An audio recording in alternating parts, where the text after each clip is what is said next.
Kemarin waktu saya datang ke kantor LBH Air, ada dua kata yang saya catat nih Bang. Bukan dimenangkan, tapi diperjuangkan. Nah ini apa yang diperjuangkan? Gini, ada orang kasus hutang, kan kita ngopi solusi hutang riba nih, masalah hutang. Dia udah nggak sanggup bayar, udah aset nggak punya gitu kan, penghasilan nggak ada. Nah kira-kira kalau dimenangkan nggak mungkin menang, tapi bahasanya abang yang bikin saya gembira bukan dimenangkan tapi diperjuangkan. Nah yang diperjuangkan apanya nih bang? Iya kan ini bahasa dari beliau nih. Yang pertama dari abang waktu di kantor, kedua malam ini dari beliau. Berarti dua-duanya. Iya. Baik, jawab dulu apa mau ini kan. Baik, ada bahasa dimenangkan dan diperjuangkan atau dibalik diperjuangkan dan dimenangkan. Dalam beberapa perkara ataupun kasus-kasus hukum, khususnya terkait dengan masalah keperdataan utang atau pinjaman, itu kan yang harus kita pahami adalah sebuah perikatan antar pihak gitu ya, pihak debitur dan kreditur yang memberikan pinjaman dan yang menggunakan pinjaman, yang punya uang dengan yang menggunakan uang. Nah, memang pada kenyataannya ada kala orang yang berhutang, orang yang meminjam, orang yang menggunakan uang gitu, pada saat mereka ingin ya memenuhi kewajibannya terkendala gitu kayaknya dengan berbagai macam faktor kondisi. Bagi contohnya waktu pandemi Covid itu paling ini banget tuh ya, kenyataan dan realita bahwasanya banyak orang-orang yang menggunakan uang-uang sebuah pembiayaan itu macet tengah jalan dalam tahapan pembayaran. Bahkan sampai ada beberapa kriteria gitu kan ya. Istilahnya ada yang macet bahkan sampai gagal bayar gitu kan. Macet pun ada beberapa kriteria, misalkan ada yang macetnya itu dalam jangka hitungan minggu, pekanan ataupun bahkan sampai bulanan, bahkan sampai beberapa bulan gitu kan ya. Sehingga ada sebuah konsekuensi hukum ya atas dasar perikatan atau perjanjian yang mereka buat antar pihak. Kan dalam klausul perjanjian itu biasanya ada terkait dengan lama waktu, besarannya, kemudian teknis pembayarannya, kemudian ada klausul terkait dengan apabila ada hal yang tidak diinginkan terjadi, contoh seperti tadi macet atau gagal, maka ada cara-cara penyelesaian bagaimana nih gitu kan ya.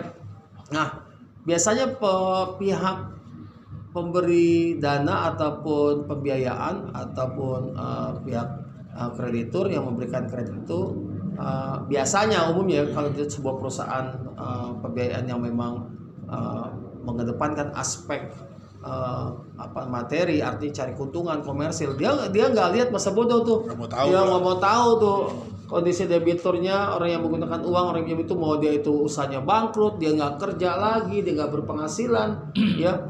Makanya caranya apa ya, mereka biasanya awalnya dengan konfirmasi lewat telepon atau WA, komunikasi. Ketika memang ada kendala dan mereka tahu bahwa pihak kreditur itu memang ada terkendala, mereka tidak segan menggunakan pihak ketiga gitu kan ya istilahnya DC, debt collector tuh ya ataupun ya penagih-penagih outsider ya di luar daripada kantor, karena ada yang memang penagih itu dari kantor, ada yang di luar itu. Kalau yang di luar, nah ini nih masalahnya, yang di luar yang masalahnya, mereka terkadang orang-orang yang tidak memiliki kapabilitas dan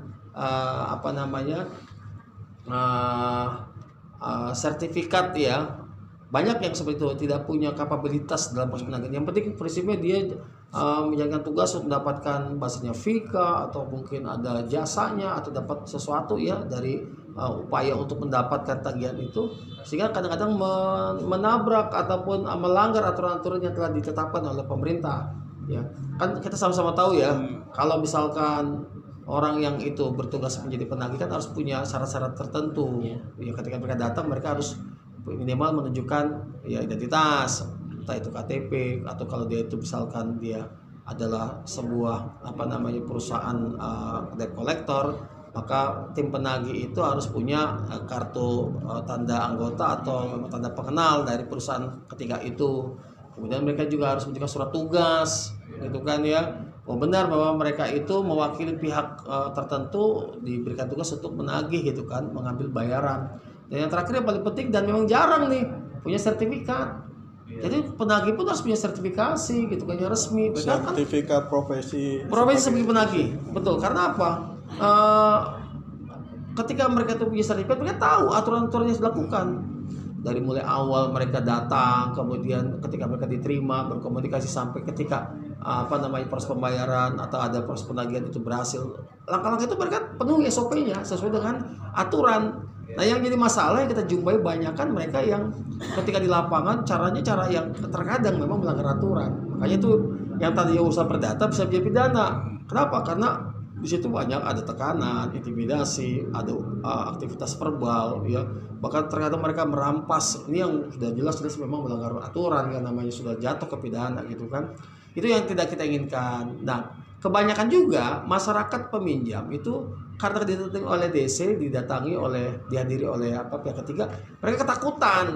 Karena biasanya yang dipakai, maaf ini teman-teman kita, saudara kita dari Indonesia Timur misalkan, yang memang secara psikologis mereka memang datang ke sini memang ya mereka dengan tugas seperti itu lebih ini banget gitu ya, lebih merasa memang itu tugas yang bagi mereka cocok gitu. Ya. Nggak usah bersuara aja. Dengan tampangnya, dengan performanya orang itu dibuat seperti itu, ya. Sehingga tadi bagi mereka yang penting datang, usahakan dapat hasil. Kalau enggak ya gimana? Makanya cara-caranya pun mereka upayakan mau gimana pun penting tujuannya dapat hasil. Ini yang kita sesali gitu kan.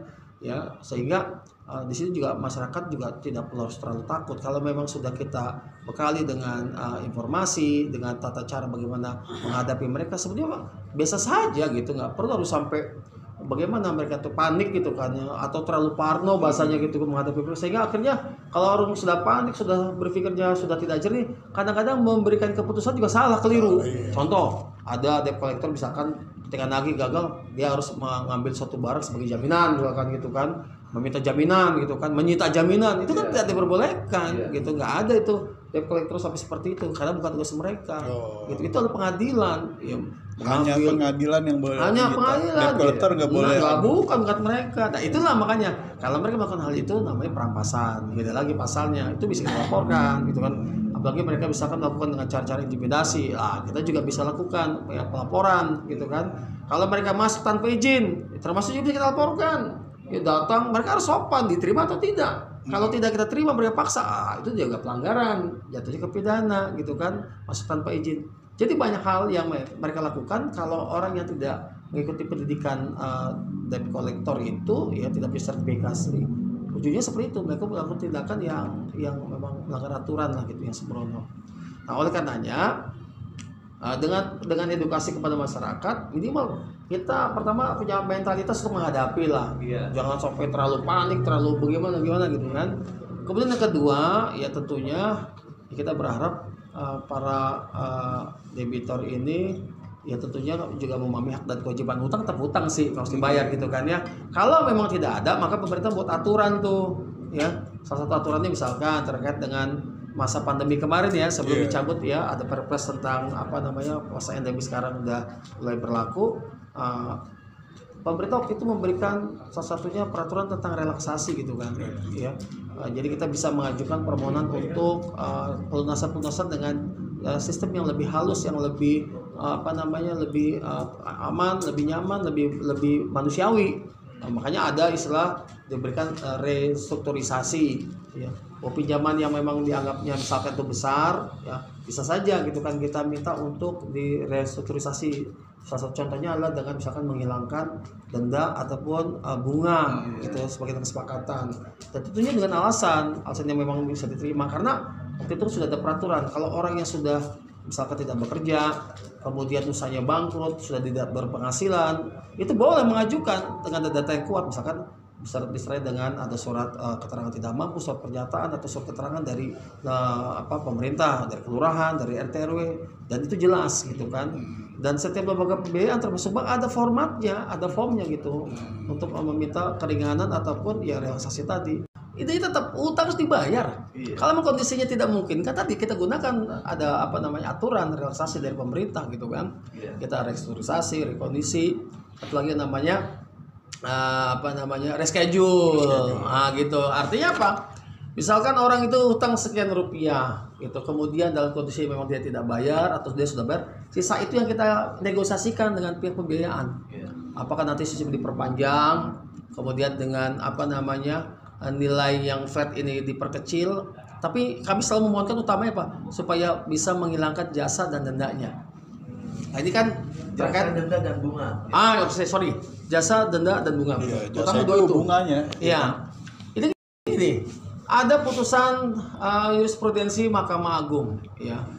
Kalau nggak salah nomor 1218 itu tahun 2006. Itu yang menyebutkan bahwa kalau nggak salah ya tuh, intinya bahwa pihak debitur yang sudah dianggap gagal bayar atau tidak mampu membayar, maka pihak kreditur tidak boleh lagi menambah bunga, menambah jasa, menambah denda. Itu tidak ada, otomatis hilang. Maka kembali kepada sisa pokok pinjamannya. Itu harus diatur. Nanti apakah diatur dengan cara negosiasi, permohonan, keringanan, berapa lama yang harus diselesaikan dengan reschedule, dengan rekondisi, dengan restrukturisasi, sehingga pada prinsipnya bisa terpenuhi tanpa memberatkan. Itu berupa jurisprudensi itu. Dan itu yang tidak banyak dimanfaatkan dan tidak banyak orang tahu. Tidak banyak yang tahu, akhirnya malah meninggalkan aset, Nah, kabur dari rumah. Bisa. Ini ya. Itu banyak kejadian, makanya itu sayang banget. Kita perlu memberikan kita edukasi penjelasan supaya masyarakat juga jangan sampai ruginya itu berlipat-lipat karena tindakan yang salah dan penyelesaian itu loh. Ya. Sampai tadi bahasa ada yang cerai, sampai ada yang begitu sampai Masya Allah gitu kan, kasihan banget kalau nggak kita bantu gitu kan, menyelamatkan mereka, rumah tangga mereka. Kepada kaum muslimin, para jamaah, terkait dengan aktivitas kehidupan kita, tentunya tidak terlepas dengan masalah-masalah hukum, masalah-masalah sosial, dan masalah-masalah lainnya yang memang harus kita carikan jalan keluarnya ketika kita menghadapi masalah tersebut. Yang terpenting ketika kita menghadapi masalah tersebut, kita tahu bagaimana cara mengatasinya, tidak perlu panik, ya, dan kita harus mencari tahu dengan bertanya atau berkonsultasi ya, dengan pihak-pihak yang memang sesuai dengan kapasitas dan kapabilitas keilmuannya. Permasalahan hukum, banyaklah bertanya dengan orang yang mengerti tentang hukum agar kita tidak salah langkah dalam menyelesaikan masalah hukum tersebut. Dan yang kedua, yang paling penting juga, kita semuanya harus belajar, ya, karena belajar adalah bagian daripada kewajiban dan perintah dalam agama, ya. Sehingga dengan belajar dan kita tahu, ya, kita mudah-mudahan dapat solusi ataupun jawaban dari permasalahan yang kita hadapi. Ini seperti itu, ya. Dengan belajar tentunya kita juga bisa memudahkan segala persoalan, ya, untuk mendapatkan solusi yang terbaik, ya. Untuk masyarakat yang terakhir, umumnya kami juga mengajak, ya, dan juga sekaligus mempersilahkan apabila ada hal-hal yang ingin ditanyakan, dikonsultasikan, datang kepada kami di kantor Lembaga Bantuan Hukum Amanah Indonesia Raya, ya, melalui kantor Visitrip, ya, ataupun langsung kepada kami, ya, sebagai narhubungnya. Kiranya itu saja yang dapat kami sampaikan. Terima kasih. Assalamualaikum warahmatullahi wabarakatuh. Waalaikumsalam warahmatullahi wabarakatuh.